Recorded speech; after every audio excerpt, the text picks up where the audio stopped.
aking templo. Pag-ingatan ninyo ang templo niyan at huwag niyo hayaang masira ng kasalanan.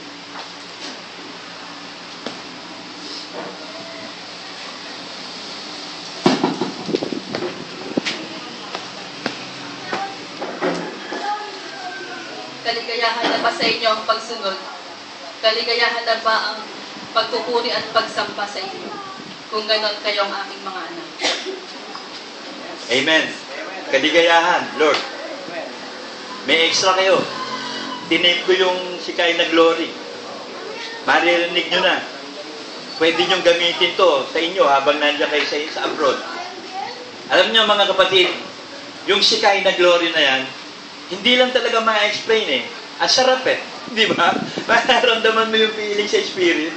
Ang sarap eh. Kaya lang, hindi pa tayo kasi glorified eh. Kaya hindi natin maibugan ng todo eh. Parang kapag itinodo mo, parang totodo ka rin eh. Ang message sa atin ng Panginoon mga kapatid, itong taong ito, masaganang pagpapala talaga to, doon sa tunay na Kristiyano ha. So, checkin nyo ngayon ang sarili nyo. Are you really committed? Committed ka na ba talaga? Magpapakabanal-banal ka? If my words abide in you and you abide in me, ask anything, I will give it to you. 7 din yun, mga kapatid. John 15:7.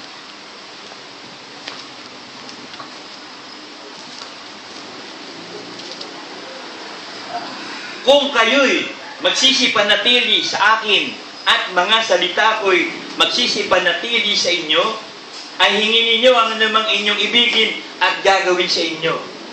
Para ma-improve mo na meron kang connection sa Ama, may relasyon ka, ikaw ang anak, siya yung Ama, pag humihingi ka, bibigyan ka. Sino yung anak na lumapit sa Ama na hindi niya binigyan? Kahit nga masama pa yung bata eh. Kahit masama din yung Ama eh.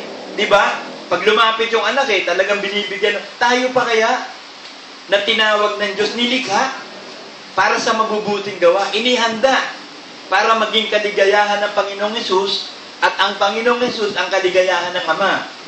So may kaligayahan ng Ama, si Kristo. May kaligayahan si Kristo ang mga anak ng Diyos na nilikha ng Ama. So tayo nga ang talagang ligaya ni Kristo Hesus, Covenant Gospel Church. Kailangan may covenant. Tiyakin mo sa sarili mo, meron ka bang tipan? May covenant ka ba? Ikaw ba ay tunay na? At ang message sa atin ng Panginoon, remain and be still in obedience to God and you shall be truly be blessed. Totoong mabe-bless tayo sa lahat ng bagay. Ito na yung panahon, ito na yung araw. Sabi nga ni Jan, Daddy, February 22 daw ako, makakalakad. Sabi ko, Lord, sana 23. Para may confirmation na naman ng 7. Gusto ko makita uli yung 7 eh. Kasi sa 7 nagsimula eh. You started right, you will end up right eh. Nagsimula tayo sa tama, magtatapos tayo sa tama. Kaya nung ma-realize ko yung 7, the perfect number of God, puro, nagkaroon ng mga confirmation ng 7. Kasi dati, tentative siya eh. January 23. Pinatawag siya ng opisina, February 22 daw. Ay ko, Lord, makakalakad siya dyan. Ilagay mo nga sa 23. Tingnan natin. Talagang, kasi 23, 7 yun eh. February 2, tsaka 2 and 3. 5 plus 2, 7 na naman eh. Ay sabi ko, Lord, ito exciting eh. Kasi na-excite ako eh. Talagang dinidinig ng Diyos sa mga panalangin ko. Sabi ko, kung ako mananalangin sa Diyos, hindi naman ditigin ng Diyos, what's the use? Para saan ang pagiging pastor ko? Pastor-pastoran. Ayoko nung ganun. Ayoko nung kunwari, gusto ko puro totoo.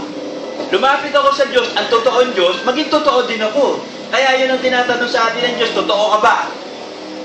Kasi natatanda ko yung nagtanong sa akin, paresehe yung tanong eh, paano mo natitiyak na totoo yung iglesia nyo? Sabi ko, ako natitiyak ko totoo. Ngayon tatanungin kita, kapag ba ikaw totoo, matatagpuan mo totoo? O siyempre, totoo ka ba? Sabi niya, di matatagpuan mo totoo. Ako totoo ako, natagpuan ko totoo. Ganun ka rin. Baka kasama ka namin. Pag hindi ka namin nakasama, hindi ka totoo. Hindi namin nakasama. Puro salita lang. Pwede ba yun? Kailangan i-prove mo sa sarili mo. Ito na yung panahon, i-prove mo sa sarili mo na totoo ka. Ikaw ba talaga anak ng Diyos? O di din ng Diyos sa panalangin mo? Ikaw ba to talaga committed sa Diyos? O di magpapakabanal-banal ka? Susunod ka sa lahat ng kalooban ng Diyos. Magiging perfect ka sa mata ng Diyos. Kasi ang perfection natin, gustong-gusto nating magpakabanal-banal. Kita ng Diyos yun eh. Ikaw ba na gustong-gusto mo pakabanal-banal, hindi ka pababanalin ng Diyos? Eh, siya yung banal na Diyos? Ang hinahanap lang ng Diyos sa atin, bawat isa committed na mo talaga. Kasi may plano eh. Ang plano ng Diyos sa atin, pagpapalain tayo mightily sa lahat ng bagay. Spiritual, physical, material. Pero meron tayong gaganapin eh. Yung mga requirements ng pagsunod. We know that blessings from God will flow mightily if we are willing to do all His commandments. Truly blessings shall follow. Sabi ng John 15:7 at Matthew 6:33. Ito yung tipan eh.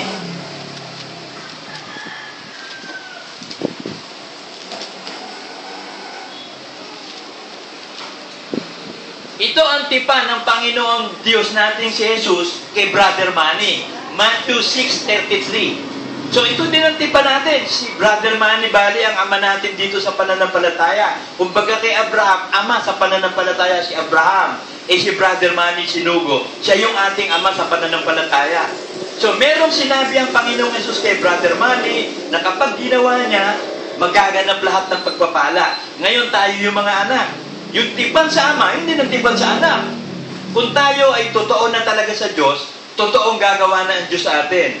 Matthew 6:33. Dadapwat, hanapin muna ninyo. Alam niyo yung munang word? Hindi talaga muna yun, saka nakarinig ng muna. Ano yun eh, nagkaroon ng evolution. Mauna yun eh, mauna. Pinaiksi, muna. Kaya pag binasa mo talaga yun, hanapin, mauna. Mauna yun. Ginawang muna. Kumbaga sa tao, lauro, ginawang lari. Hanapin mauna ninyo ang kanyang kaharian at ang kanyang katwiran at ang lahat ng mga bagay, spiritual, physical, material, lahat eh, ay pawang idadagdag sa inyo. So, ano lang ito eh, free.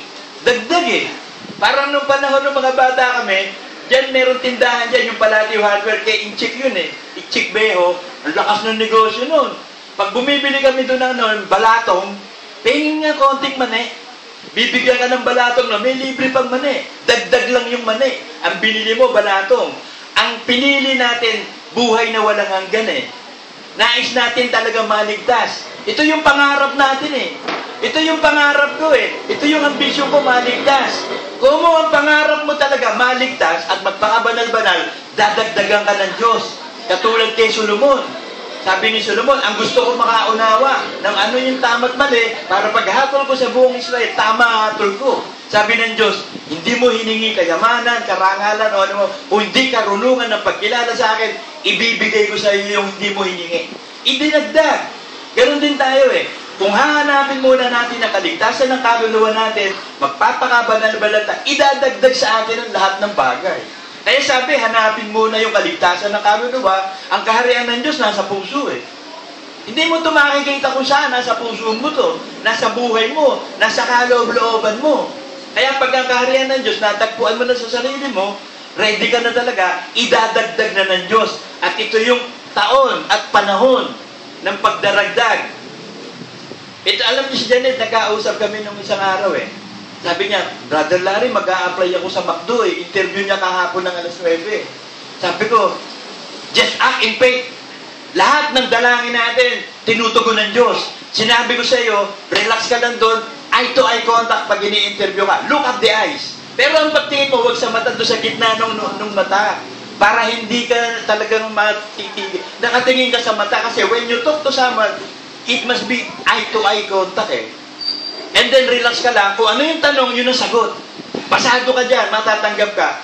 Nag-email sa hapon sa akin, Kuya Larry, salamat sa Diyos, tanggap na ako. Aayusin na lang yung mga papers niya, tapos tuturuan na siya ng mga safety, how to handle food, mga safety measures eh. Sabi ko, kita mo, ito na, alam mo, ang susunod dyan, dismiss ang kaso niya dyan. Kasi may pinapatotoo talaga tayo, na totoo tayo. Yung hinihingi natin, ibinibigay ng Diyos sa atin. Ibig sabihin, anak ka. Kasi pag hindi dinidinig ng Diyos panala, ay para sa pagiging Kristiyano mo. Eh, ba't nag-Kristiyano ka? Hindi ka pala didigin ng Diyos. Kaya nga yung relationship ang importante. Maging anak tayo, maging ama. So kung anak ka, igagalang mo yung ama mo, susundin mo lahat ng utos. So yun lang ang hinihingi ng Diyos sa atin at masaganang pagpapala. Sabi sa Exodus 23:25,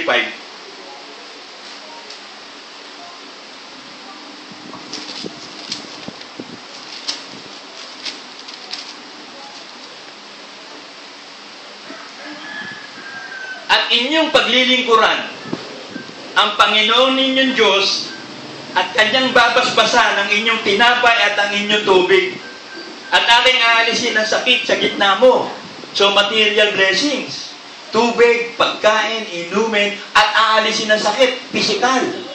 Kasi yung spiritual, pinagpala na tayo eh. Yung ating spirito, justified. Yung kaluluwa natin, nagpapahinga na eh.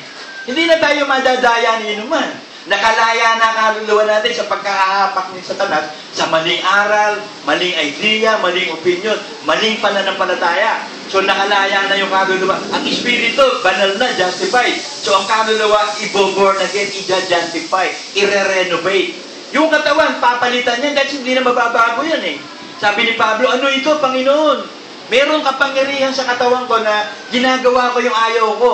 Yung gusto ko, hindi ko magawa. Ano itong narito sa katawan? Ang kasalanang nananahan. Kasi si Pablo, binata yun eh. Siya ang hirap ng binata. Pag nagkakaroon ng fornication yan, hindi katulad ng may asawa. Kaya sabi ni Pablo, tulungan mo ko, O Diyos. Tinulungan siya. Alam mo, ginagawa niya, sinusupil niya yung katawan niya. Hindi natin alam kung paano pagsupil. Yun ang kailangan matutunan eh. Paano mo susupilin yung katawan? Sabi niya sa 1 Corinthians 9:27.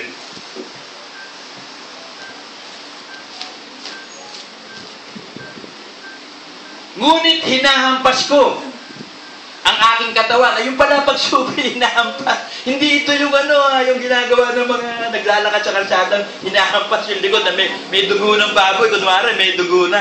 Hampas ng kandiyan, may dugo pala ng baboy. Ano ba tawag siya ganon? Penitensya.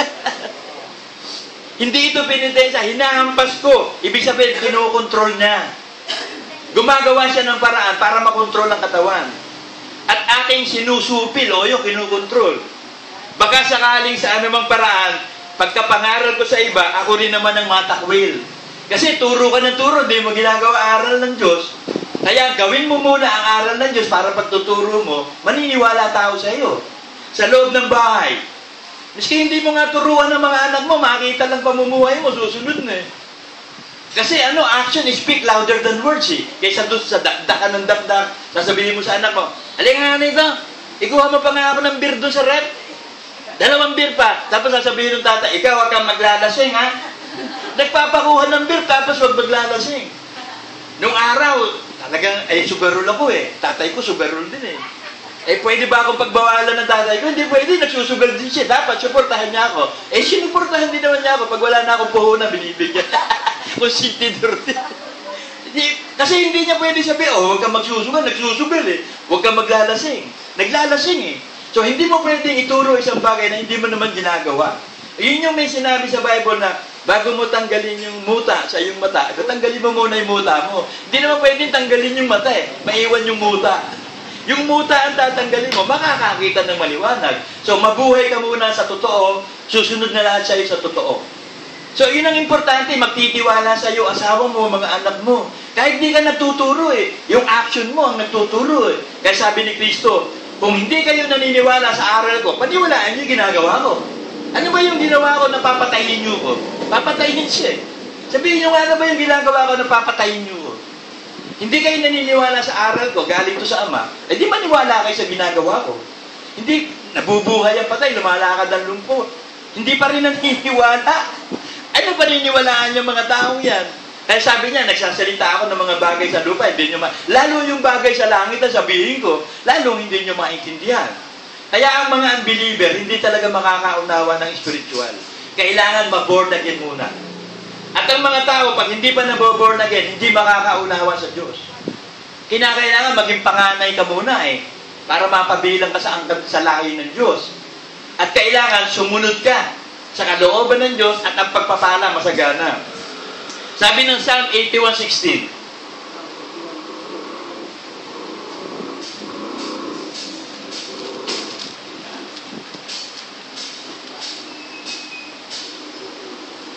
Kanya ring pakakanin sila ng katabaan ng trigo at ang pulot na mula sa bato ay bubusugin kita.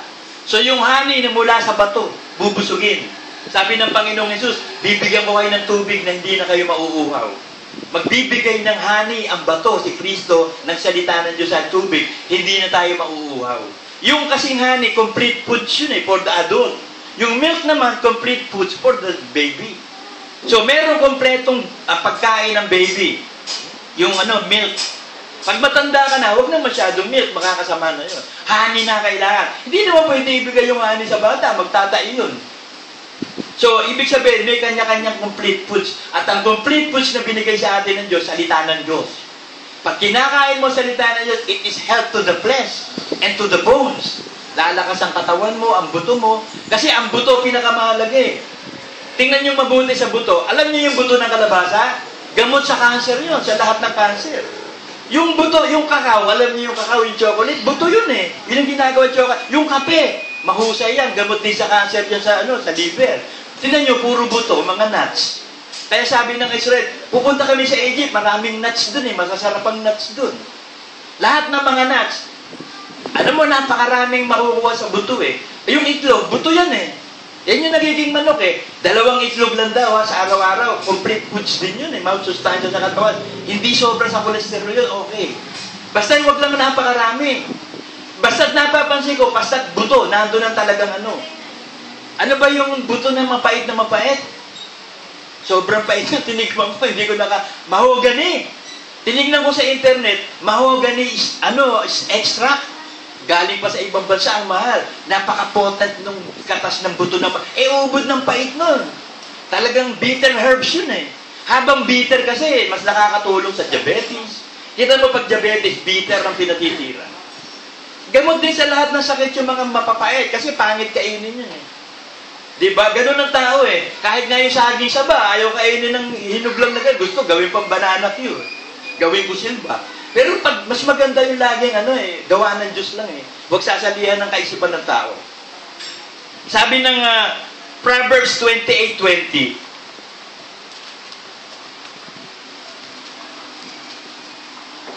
ang tapat na tao ay mananagana sa pagpapala.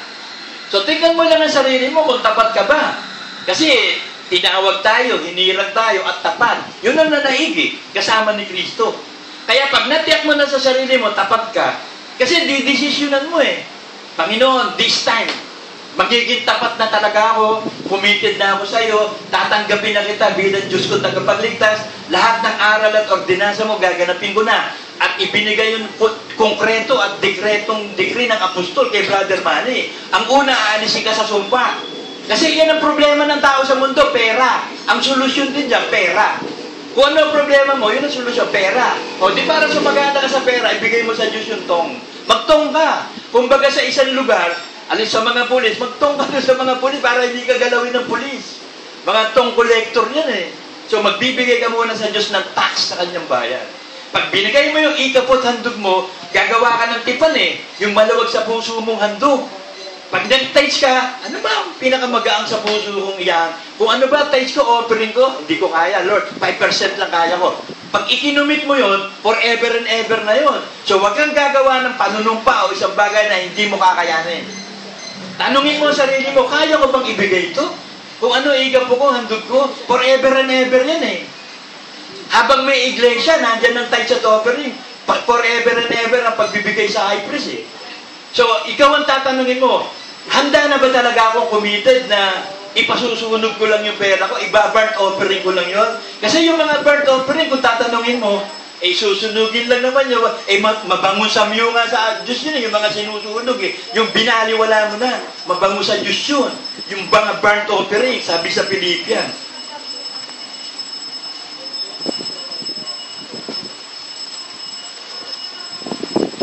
Philippians 4:18 ang sabi, dadapot mayroon ako ng lahat ng bagay at sumasagana ako'y busog. Palibhasa'y tumanggap kay Epaprodito ng mga bagay na galing sa inyo. So tumatanggap si Pablo ng igapot handog galing sa iglesia, binibigay kay Epaprodito bilang administrator na isang samyo ng masarap na amoy. So burnt offerings, mabango sa Diyos yun. Yung binaniwala mo na pera, hindi mo na minamahal ang pera. Piniluluwalhati mo na ang Diyos sa pamamagitan ng pera. Burnt offerings yun. Mabango sa myo.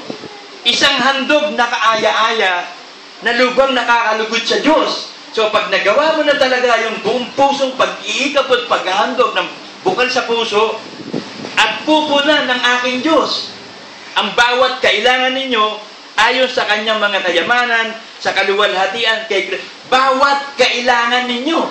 Matindi yung bawat kailangan ninyo. May problema ka ba sa spiritual? May kailangan ka ba dun? E di pupunan. May problema ka ba sa physical? E di pupunan. May problema ka ba sa material? E di pupunan. Gustong-gusto ng Diyos yun, sabi sa Hebrews 13.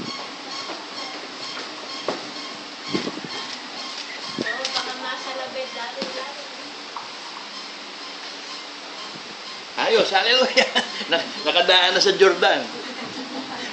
Parang bumuka yung tubig sa Jordan. Sabi ng Hebrews 13:15, sa pamamagitan nga niya ay maghandog tayong palagi ng hain ng pagpupuri sa Diyos. So, ginagawa natin ang pagsamba every Sunday. Dekreto yan. Dekreto ng apostol yan. Mag-worship ka every Sunday. Yung dekreto ng tipan ng ikaput, dekreto yan pag-worship every Sunday. Dinikreto din ang bautismo sa Espiritu. Bakit? Hindi ka makaka-worship sa Sunday. Pag wala kang speaking in tongues, na kinukundin na ngayon na maraming mga Kristiyanong puno. Sa pamamagitan nga niya ay maghandog tayong palagi ng hain ng pagpupuri sa Diyos.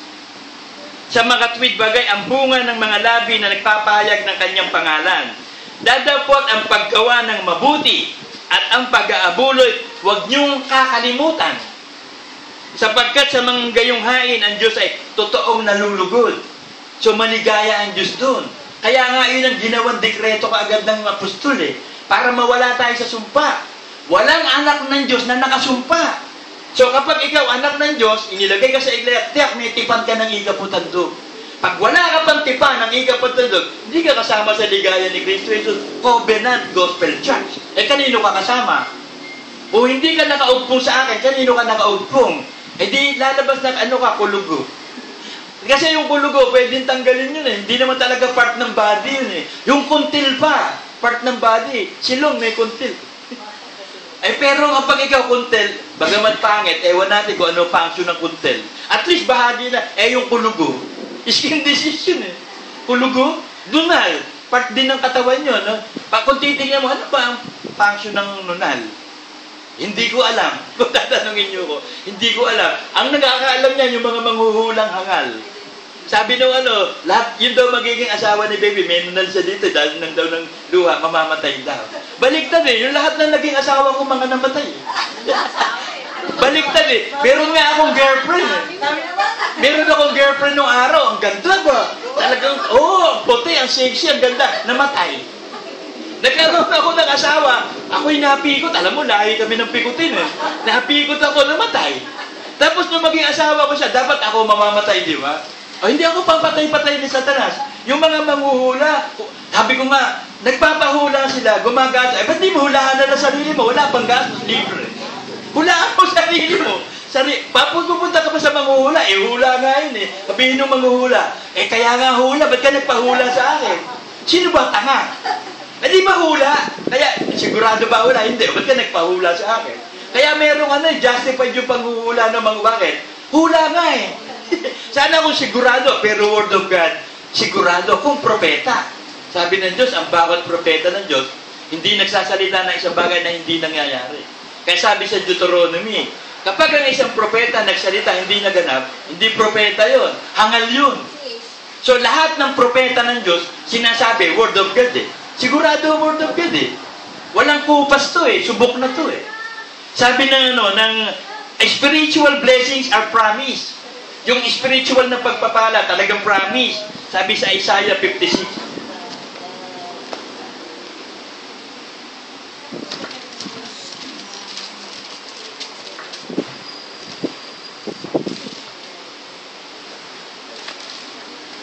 Isaiah 56, 4-5. Sapagkat ganito ang sabi ng Panginoon tungkol sa mga bating na nangingili ng aking mga sabat at pumipili ng aking mga bagay na nakalulugod sa akin at nag-iingat ng aking tipan. Sila'y bibigyan ko sa aking bahay at sa loob ng aking kuta ng alaala at pangalan na maigi kaysa mga anak na lalaki at babae aking bibigyan sila ng walang hanggang pangalan na hindi mapaparam. Di ba bibigyan tayo ng pangalan doon sa batong puti?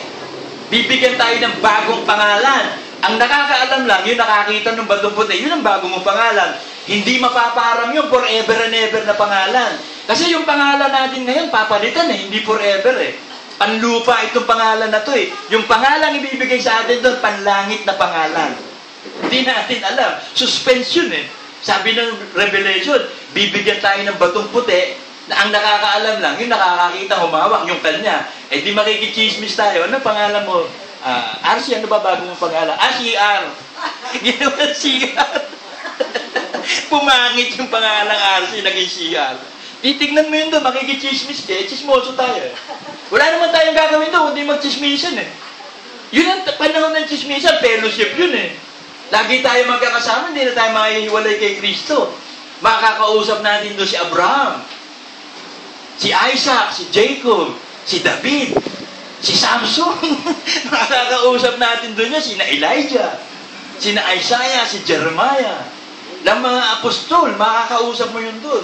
Magpe-fellowship tayo doon forever and ever. Ang sarap nun. Tapos, gagawa ng bagong langit, bagong lupa. Hindi natin alam kung gaano kaganda yung bagong mga galaxy na yan. Kasi ano ba pag gagawin natin doon? Hindi natin alam Kaya surprise Surprise. Gusto ng Diyos yung surprise Para ma-excite ka Para talagang sumikap ka talaga, magpagal ka talaga. Ang gustuhin mo yung langit. Ang maging purpose mo, makapunta sa langit. Kasi dito, susunugin ito, nakasumpa ito Yung first heaven, nakasumpa. Yung earth, nakasumpa. Susunugin lang to, kaya papalitan Nasumpa nga ang mga tao, di ba? Dahil sa kasalanan. Pero sa pamamagitan ni Kristo, inalis ang sumpa at pagpapala ang binibigay. At bilang mga anak ng Diyos, pagpapalain tayo dito sa nakasumpang mundong to, ligtas tayo. Magkakagulo sa mundo, pero protektado tayo. Pero susundin mo lang ang salita ng pagtitiis. Sabi sa Revelation 3,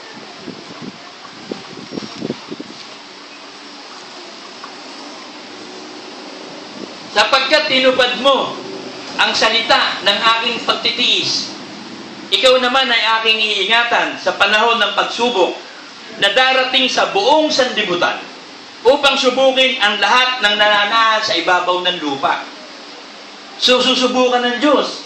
Ngayon, ang sinusubukan sa atin, pananampalataya. Kasi, paano malalaman kung di susubukan? Di ba? Subukan mo muna. Kaya nga, kayo mga babae, pag nagpapaligaw kayo, subukan nyo muna yung naliligaw. Tignan nyo kung magiging tunay na Kristiyano. Ganon din kayo mga lalaki. Tignan nyo yung magiging asawa mo, mapapasunod mo ba siya sa Diyos mo? Siya sinasabi ko sa anak ko ako hindi ako makikialam kung sino pakakasalan nyo. Kahit sa tingin ng mga tao, masama yan o Magdalena, wala akong pakialam. Pero madadala mo ba siya sa Diyos? Katulad ni Ruth? Kasi namatay na yung asawa ni Ruth Nanay na lang niya si Naomi. Sabi ni Ruth, sabi na Naomi, umuwi ka na sa inyo, patay na yung asawa mo Ano pa, wala ka na kamag-anak dito? Hindi. Yung Diyos mo, Diyos ko. Yung pupuntahan mo, pupuntahan ko. Yun si Ruth. Yun ang pinagmulan ni David. Yun ang pinagmulan ni Kristo, the Ruth. Si Ruth. Ano yan ano ba yung niya? Parang hindi siya Israelites Iba yung niya Dada mo na, bubuksan natin ang tubig ng Jordan. Meron mga advertisement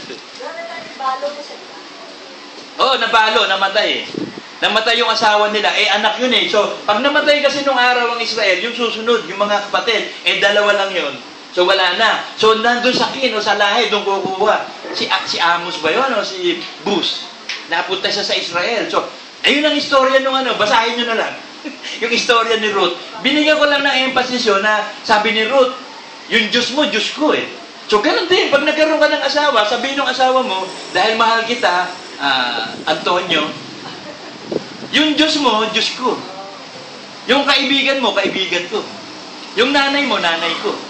Yung lahat-lahat sa'yo, lahat-lahat din sa akin. Kasi kaisi. You are one with your wife Yun lang ang pinakamatinding relationship sa buong mundo. Maghanap ka ng relationship na matibay bukod sa relationship sa Diyos, Halimbawa, anak sa ama. Magkakahiwalay kayo, mag-ama lang kayo Yung anak sa ina. Magkakahiwalay kayo, mag-ina lang kayo Yung mag-asawa. Napakahalaga ng mag-asawa. Kasi hindi pwedeng paghiwalayin ng tao yan.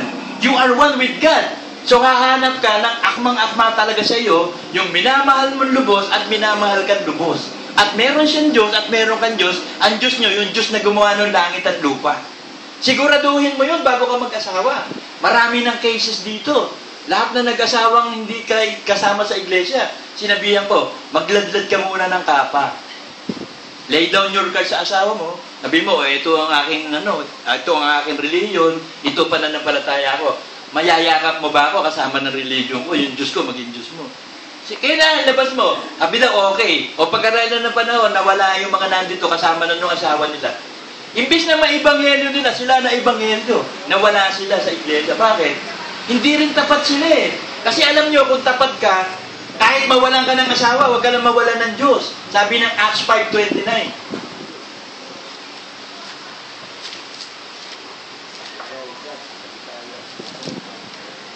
Dadapwat nagsisagot si Pedro at ang mga apostol at nagsabi, dapat muna kaming magsitalima sa Diyos bago sa mga tao. Dapat muna kaming magsitalima sa Diyos bago sa tao. So, susunod tayo sa Diyos kaysa sa tao. Kahit na authority mo pa yan, kahit asawa mo pa yan.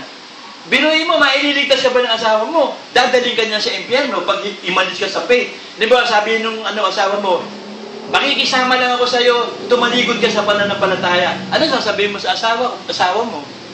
Sige, aalis ako sa pananampalataya, makakasama lang kita. Ba't sino ba siya? Ano ba otoridad niya sa iyo? Asawa lang sa laman. Eh wala namang mag-asawa sa langit sa espiritu, puro mag-aama doon, puro magkakapatid lang. Ang makikita natin doon, matandang ama. Matanda ama eh. Tapos si Kristo, 3 years lang naman ang lamang niya, so hindi masyadong halata. Kaya lang, nandun siya, iba ang glorification ng Ama at glorification ni Kristo. Sa glorification. Sa opinion ko lang yun, ha? Kasi magliliwanag tayo doon para mga bituin, para mga star, eh. Eh, ang mga star, iba't iba rin ang liwanag, eh. Merong blue star, yellow, red. May violet. Yung violet ang pinakamatindi, tsaka yung blue. Yung red, tsaka white, hindi, eh. Mga yung star na yan, eh. So, iba-iba rin ang kaluwalhatian ng star. So, tingin ko lang, opinion ko, iba-iba rin ang kaluwalhatian natin doon. Ayon sa nagawa natin pananampalataya ang kaluwalhatian. Iba yung kaluwalhatian ng Ama sa kaluwalhatian ng Anak at kaluwalhatian natin. Opinion ko lang yan, ha? Kasi ibinasa ko yan sa stars. Iba-iba ang kaluwalhatian ng star, di ba? Pag tinignan mo sa, tumingin ka sa langit, makita mo, meron talaga pulang-pulang star, di ba? Merong bluish, merong white, merong violet. So, merong iba-ibang glorification. Tingin ko lang yun. Wala naman nakasulat sa Bible na pagdating natin sa iba-iba glory. Tingin ko lang, ibinatay ko lang ito doon sa star. Kasi sabi, magiging katulad kayo ng star eh. Eh, ang star, iba-iba ang glorification. Hindi, tinulad ko din yun. Pwede tayong gumawa ng opinion, pero batay pa rin sa Word of God. Pero mag-iingat tayong gagawa ng opinion. At pag nagsalita ka na isang bagay kung opinion, sabihin mo, opinion ko to, ha? Huwag mong basta paniwalaan, baka mali ang opinion ko. Pero ang Bible, salita ng Diyos, sigurado, paniwalaan mo kaagad. Sabi ng Jeremiah 24:7.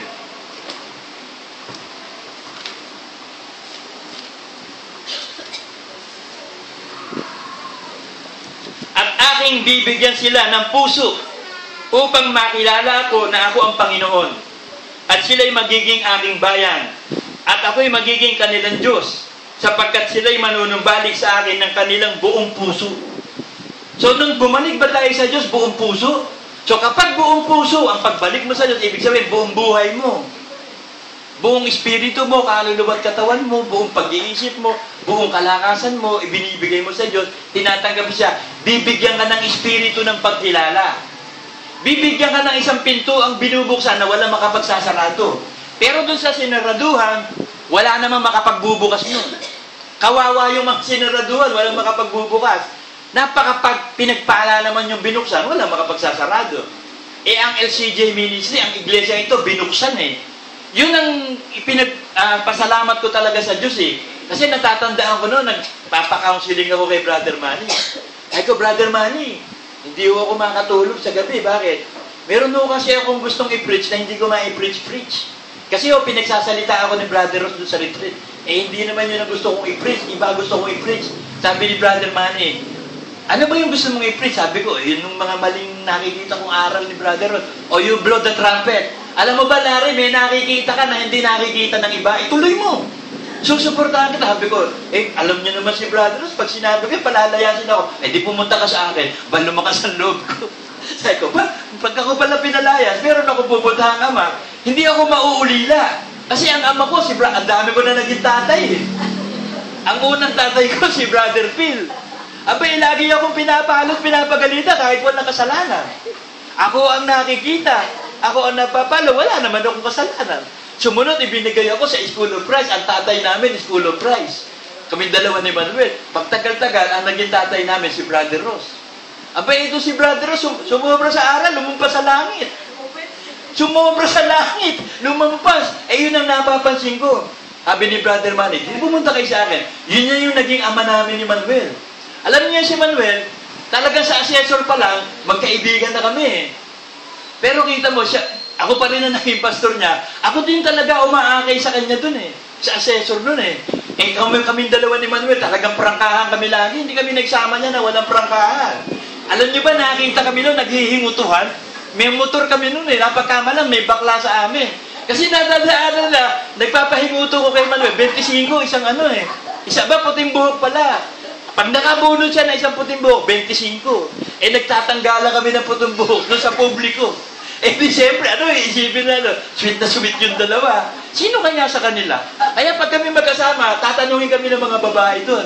Larry, Manuel, sino ba sa inyo? Sabi ko, kaming dalawa. Kaming dalawa yun, walang kaming dalawa. Talagang sweet na sweet kayo Pero yung nagtatanggala ka ng putong buhok sa publiko, sabihin ko kayo, ilan na napukuha mo puting buhok? Bilangin mo, kwenta. Ililibre kita sa sine. O ganun kami nung araw doon. Alam mo, trabaho namin sa assessor, maghintay lang na sweldo. Kaya napansin ko, sabi ko, yan ang pinakawalang kakwenta-kwentang trabaho, yung magtrabaho sa gobyerno. Kasi wala ako nakitang hindi graft and corruptor na empleyado. Sasabihin nila, hindi naman kami graft and corruptor eh. O gusto nyo patunayan kong graft and corruptor? Sa attendance lang eh. Yun sa paglagay lang, pagpupunta lang doon sa mga, sa book eh. Ano tawag doon? Sa time machine. Sasabihin, maririnig mo, Brad, pakisalaksak mo nga yung card ko kasi may pupuntahan ako eh. Pag uwi ko, isalaksak mo din. Sino-sino hindi nandadaya? Tapos pag yung nag-leave ka ng sick leave, hindi naman kinukuha yung sick leave. Palakasan eh. Kaya naiipon ng government employee. Pag niliquidate niya, ang dami sick leave, vacation leave. Pag niliquidate mo, yung milyon-milyon. Pag nag-resign sila kasi, ibibigay ng GSIS yun eh. Sabi ko, sino kaya sa empleyado ng gobyerno hindi graft and corruptor? At least graft and corruptor ka pa rin, kahit napakaliit na paraan, pag nanakaw sa oras. O, corruption yun eh. Sasabihin, hindi. Oo, yung mga big time, maaaring hindi kasi hindi sila marunong mag-corrupt ng malaki. Pero kung may time na marunong mag-corrupt ng malaki, mag-corrupt din ng malaki yan. Kasi yun ang tao eh. Makasarili, sakim. Walang taong hindi sakim. Sino taatras sa pera? Kahit Kristiyano, kahit tayo atras sa pera. Ang tanong lang, saan galing yung pera? Kapag pinanggalingan mabuti, di kunin mo. Pero kung masama, ba't mo kukunin yun? Ninakaw pa, tapos papartihan ka. Di, conspirator ka doon, kasali ka doon. Sama ka doon sa hatulan. So, ang buhay natin dito sa lupa, mag-ingat tayong ibigin ng pera. Kasi pag minahal mo pera, yun ang simula, the root of all evil. Yun ang simula ng lahat ng kasalanan. When money speaks, everybody listen. Walang magaling na judge o abogado sa pera. Proven na yan, lalo dito sa atin. Kahit yung tinatawag na kangaroo court. Yung kangaroo court, patalon-talon na court yun eh. Sila-sila doon ng sindikato eh. Lilitisin ng isang kriminal, pawawalan ng sala. Pero ano yun, legitimate yun kasi korte yun eh. Allowed ng government. Kaya lang kangaroo court. Ibig sabihin, yung peking korte yun. Sindikato. Pwede kang i-absuelto na, pero bayad ka. Milyon-milyon ang babayad mo, mapapawalan sala ka. Meron din dito sa atin yan. Usually, sa mga nagaganap yan, sa mga regional. Yung sa mga kapitolyo, yung hindi masyadong nakikita. Mga regional court. Yung mga clerk of court, kasama ng judge. Sasabihin ng clerk of court, sir, meron doon tayong kaso dito. Papapanalunin ba natin to? Magkano ba? Magkano ba yung bayad na yan? 50 million lang. Liit naman yan. Palakihin mo. Sige, kakausapin ko yung kliyente natin. Sir, 300 million. O, tanggapin mo na kagad. Baka makalampas pa yan. Tirahin na yan. O di, yun na yung mga moro-moro. Kunyari, may abogado, ganito, may prosecutor, mayroon defense. Pero hindi, ano na yun plakado na yun. Ayos na yun. On the book na yun. On the bag na yun. Tuntuwa na yun. Kasi nakakarinig ako ng ganyang mga usapan Minsan kapag nagpupunta kami sa isang lugar ng mga piyestahan, nandun yung mga abogado, may nagkukwentuhan na ganyan Kanya-kanya ng sindikato. Sa assessor lang Sa Makati, trabaho ko dyan, kanya-kanya ng sindikato. Pag nadikit ka dun sa pinakamataas, ayos yung sindikato na yun. Kayo hari doon. Biloy mo utos sa akin, tapakan mo sila lahat. Biloy mo, yung appraiser, chief appraiser lang siya, hindi pa siya yung assessor, si Mario. Sabi siya, halika rito, gusto ko yung style mo Okay yung style mo, mabilis, planado, maayos. Halika, bata kita. Ito ano gagawin ko? Tapakan mo silang lahat. Ito susi ng kotse ko, umikot ka ng buong Makati, kanya-kanya kasi niya ng ng lugar ng teritoryo. Kung teritoryo niya yon, huwag ka doon. Pero siya hindi. Teritoryo natin lahat yan. Ikaw ang bata ko, parang naging tiniente, lieutenant, parang gano'n. Agent of one person ang nangyari. O sige, tapakan mo lahat yan, kapag may big time, sabihin mo agad sa akin, ayos na yan. O biruin mo, special agent ako, CIA ang labas ko.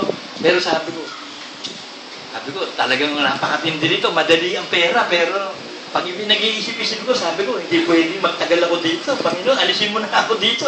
Ako'y matetempted. Ang hirap tumakbo sa pera. Lalo na't easy money. Ako, kaya nga palit ng palit sa costume, palit ng palit sa NBI. Easy money. Lalo yung mataas yung katungkulan mo. Nung araw nga, kay Agripa, ganyan din Sina Festus nung araw, pinapupunta si Pablo. Tawag mo naman si Pablo, kakausapan ni Festus. Pero ang gusto ni Festus kasi, magbigay si Pablo. Kasi may kaso si Pablo idinimanda ng Israelites Ang gusto ni Festus, on the bag. May red tape Kaya pinatatawag, yun lang. O si Judas, nakita mo grabe corruption ni Judas? Wala naman walang kowa doon kay Judas Siya yung kowa. Kowa lang siya ng kowa Kowa lang ng kuha si Judas doon sa kupot Siya yung tresurero, siya din ng Department of Budget and Management. Walang check and balance, walang kowa Kaya walang siya ng kowa doon. O bandang huli, sabi niya, big time na ako. Bebenta ko na 30 pirasong pilang na. Ito, tawag dito, take it or leave it ang gagawin ko dito. 30 pieces of silver. O doon nagtapos yung karir niya. Nagbigte. Kaya nga ang pera, mga kapatid, idadagdag lang ng Diyos yan Ang importante, piliin mo muna yung pinakamahalagang bagay. Kaligtasan ng kaluluwa. 1 Peter 1:9. Na inyong tinanggap ang layunin ng inyong pananampalataya, ang pagkaligtas ng inyong mga kaluluwa. Ano ba tinanggap mong pananampalataya? Pananampalatayang hidwa o peke? O kunwari lang? Yung Kristiyanong kuno, pero hindi ka totoong Kristiyano. Kasi kapag totoong Kristiyano, ang tinanggap mo na pananampalataya, ang layunin, iligtas ang kaluluwa. So pag naligtas na ang kaluluwa mo, tingin mo, okay ka na, buo ka na talaga, wala ka ng muta, pwede ka na ngayon magtanggal ng muta. Una mong tanggalan ng muta yung asawa mo. Pag tinanggalan mo ng muta, tulungan mo magtanggal ng muta, baka kasi laki ng ulo yung muta. Tanggalin mo mabuti, operahan mo. O pagkatapos sa asawa mo, din yung anak mo, mga anak mo na, umpisa mo sa panganay, pababa sa bunso, kasi bunso, yun yung mga matitigas ang ulo, bunso O di pag nalinis mo na, tsaka ka maglinis ng iba. Charity begins at home. Ang pag-ibig nagmumula muna sa loob ng bahay, hindi sa labas. Sa loob ng bahay. I-practice mo yung pagmamahal sa loob ng bahay.